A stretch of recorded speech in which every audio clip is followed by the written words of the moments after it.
Indian సినిమాలోనే తొలిసారి game changer మూడో పాటపై శంకర్ దర్శకత్వంలో గ్లోబల్ స్టార్ రామ్ చరణ్ నటించిన లేటెస్ట్ మూవీ గేమ్ చేంజర్ ఇటీవల విడుదలైన టీజర్ సంచలనాలు నమోదు చేసింది. ఇప్పటికే 2 పాటలు ప్రేక్షకాదరణ పొందగా మూడో పాట 'నానా హైరానా' 28వ తేదీన విడుదల కాబోతోంది. ఈ క్రమంలో పాటపై శంకర్, తమన్ పంచుకున్న అభిప్రాయాలు ఆసక్తి రేకెత్తిస్తున్నాయి. నేను మళ్ళీ చెప్తున్నా, రామ్ చరణ్ స్క్రీన్ ప్రెజెన్స్ అద్భుతం. రామ్ చరణ్, కియారా జోడీ ఎంతో అందంగా కనిపిస్తారు. న్యూజిలాండ్లోని అద్భుతమైన లొకేషన్లో పాటను తెరకెక్కించాం.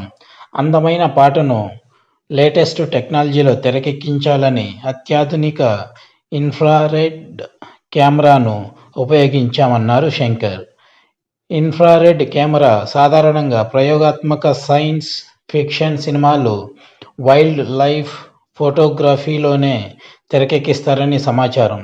భారతీయ సినిమాలోనే ఈ ప్రయోగాన్ని శంకర్ తొలిసారి ఉపయోగించారని అంటున్నారు. మొత్తంగా ప్రేక్షకులకు తెరపై పాట అందాన్ని రామ్ చరణ్, కియారా జోడీతో మరింత అందంగా కనిపించేందుకు దిల్ రాజు భారీగా ఖర్చు పెట్టారని తెలుస్తుంది.